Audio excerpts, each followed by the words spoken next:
ఒకప్పుడు పచ్చని కొండల మధ్యలో ఒక చిన్న గ్రామం ఉండేది. ఆ గ్రామంలో మాయా అనే చిన్నారి ఉండేది.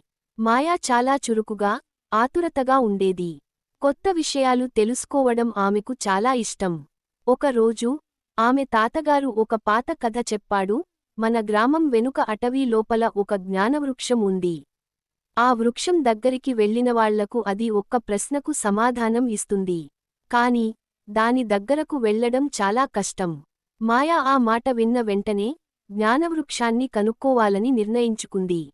ఉదయం లేచిన వెంటనే ఆమె ఒక చిన్న సంచి తీసుకుని అందులో నీళ్లు, కొంచెం రొట్టె పెట్టుకొని అడవిలోకి బయల్దేరింది. అడవి చాలా పెద్దది, చెట్లు ఎత్తుగా ఉన్నాయి, పక్షుల కిలకిలలు, పూల సువాసనలు గాలి నింపాయి. కాని అడవి లోపలికి వెళ్లే కొద్దీ కాంతి తగ్గింది. ఒక దారిలో ఆమెకి ఒక గాయపడిన గిల్లి కనిపించింది.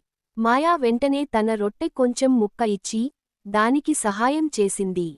గిల్లి కృతజ్ఞతతో జ్ఞానవృక్షం దారి ఈ వైపు అని చూపించింది. కొద్దిసేపటికి ఒక చిన్న వాగు ఎదురైంది. అది దాటడం కష్టం. కాని ఒక తాబేలు అక్కడికి వచ్చి, నువ్వు నన్ను నదీ పక్కన ఉన్న పువ్వు తెచ్చి ఇస్తే నేను నిన్ను దాటిస్తాను అంది. మాయా పువ్వు తీసుకొచ్చి ఇచ్చింది. తాబేలు మాయాను తన వీపుమీద కూర్చోబెట్టి వాగు దాటించింది. చివరికి ఆమె ఒక బంగారు కాంతి విరజిమ్ముతున్న పెద్ద వృక్షం దగ్గరికి చేరింది.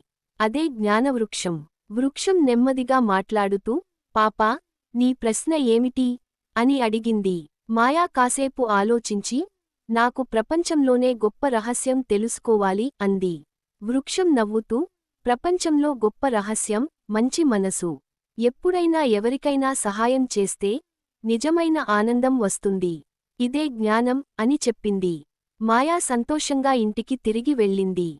ఆమెకు తెలుసైంది, తన ప్రయాణంలో చేసిన సహాయమే వృక్షం ఇచ్చిన సమాధానం. అప్పటి నుంచి మాయా ఎవరినైనా చూసి సహాయం చేయడం తన అలవాటుగా మార్చుకుంది. Please like, share and subscribe to Kalyan king.